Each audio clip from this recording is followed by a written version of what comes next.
Hey guys, welcome back to our channel. We're a little dusty in the nostrils today here. We've been spreading some of that diatomaceous earth for the bison again. Note to future self, next time wear a mask.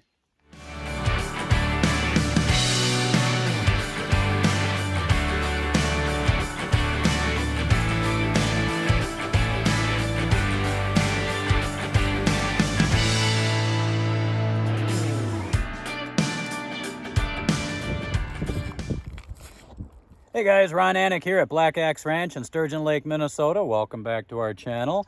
In last week's episode, we shared with you the beginnings, basically, of our reworked fence plan and gate plan. I had mentioned to you in the previous episode how there used to be a barn here, and that kind of forced our hand here a little bit. Turns out there's a whole lot of buried concrete and rebar and rocks and all kinds of debris and stuff. In fact, I'm kind of a little scared to know exactly how much stuff is buried under there, but it made us have to alter our plans a little bit. So most of the fencing that we have up right now is the fencing that you saw us put up in previous episodes.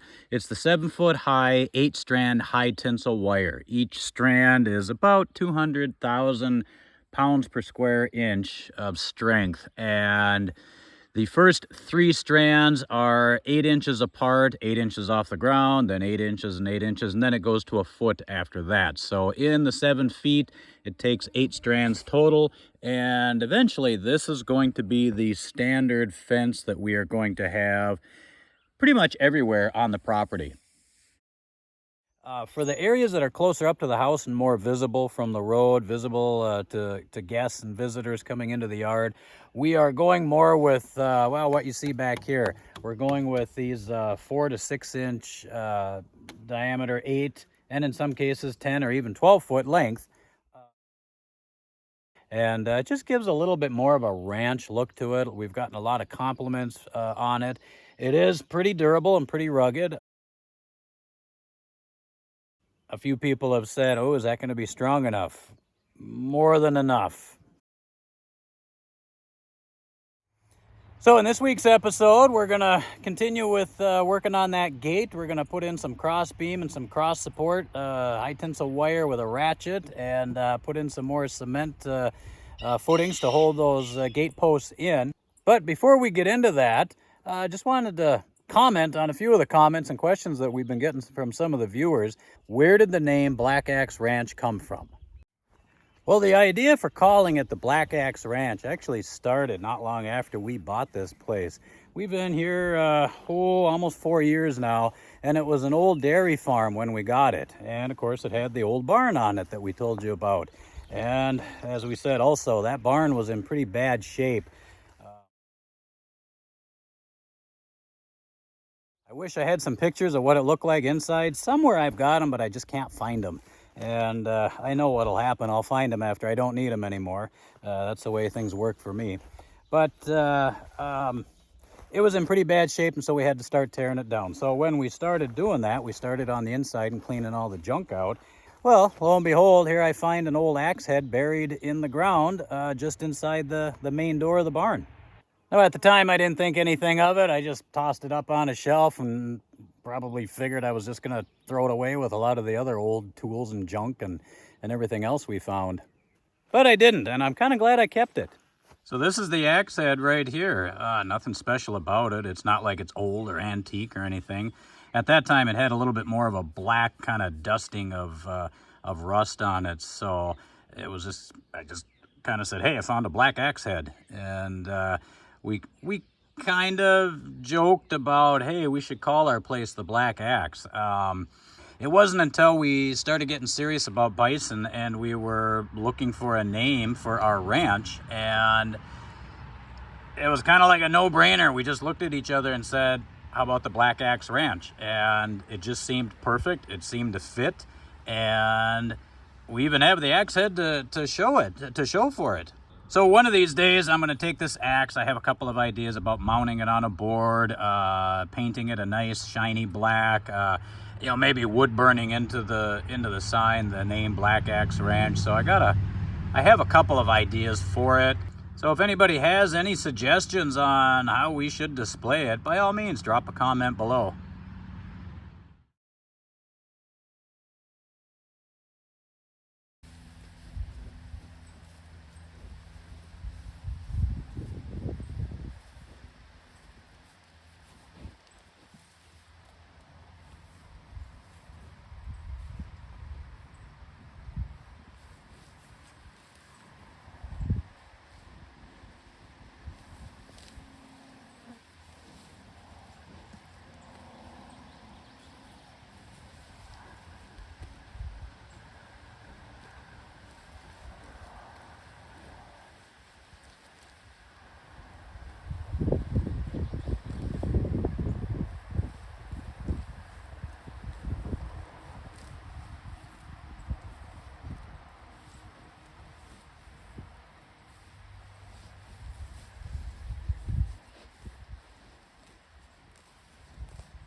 All right, guys, it's time to get to work. But before we can do that, we got one more thing we got to do first. Definitely a must-have up here in Minnesota.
So there is our supporting post that we are now going to cross tie to our gate post.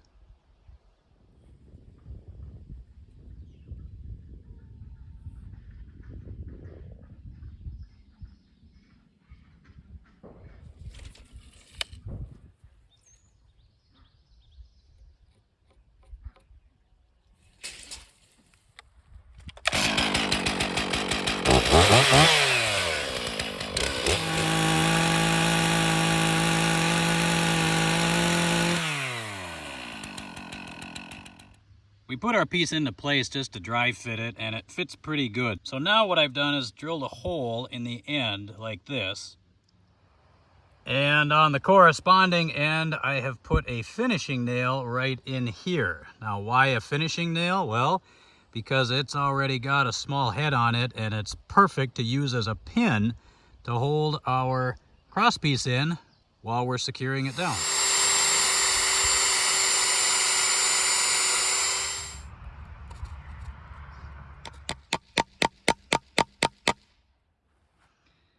So what we're going to do is put the crosspiece in, held in place by the pin over here. And once we have it level, we're going to nail that piece in, and it should hold it up long enough for us to get it properly secured.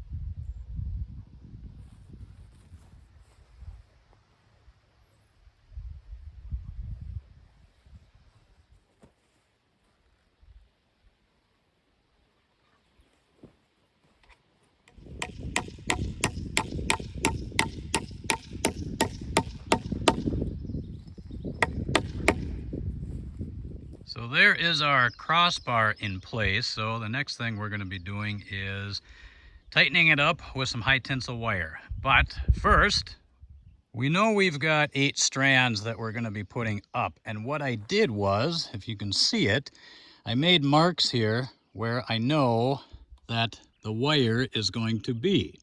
Now you notice here, with this mark here, There's going to be a wire there wrapped around and a wire there wrapped around. The tension is going to be going this way. That's why we have that post there to help take some of that strain. They're going to be pulling in this direction. Well, I want a nice clean line from where they're going to be looped around there. Here, I don't want them putting pressure either to the left or right of this post. So what I'm going to do is I'm actually going to drill holes through where the wire is going to go through. That's why this is located where it's at here. If it was any higher, it would be in the way of that strand. So there will be a strand of wire going right through here. That way, the integrity of the fence and the tension on it is not corrupted by having to go around this post. The tension's going to continue on the wire through and continue past where I'm standing.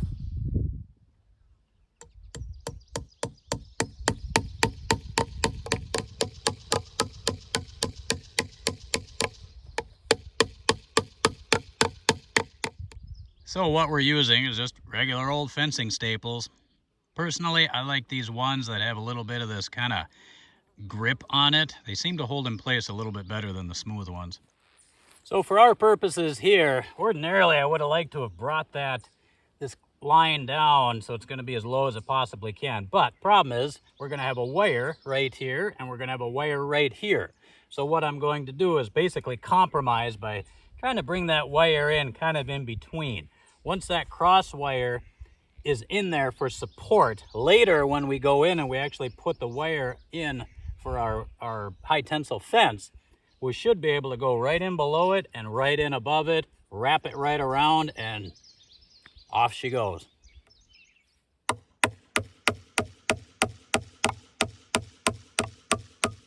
So this wire can be a little difficult to work with.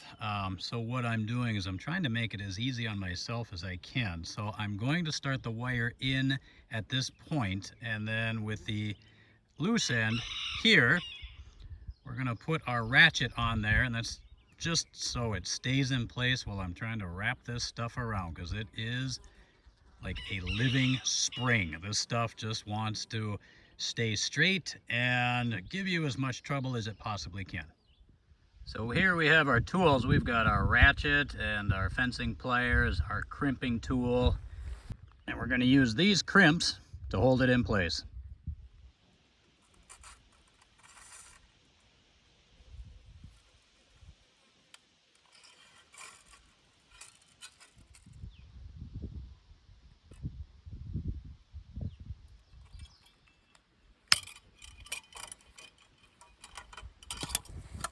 So there you can see the finished product with 2 crimps on it. I like to use the 2 because I have found, just in my limited experience, that one can sometimes break. So it's nice to have a backup.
So I'd say we got ourselves a pretty solid post there now. There's quite a bit of tension on those lines there, and I'll come out here in a day or two and and tighten it up again as it kind of loosens up a little bit and kind of redistributes the tension.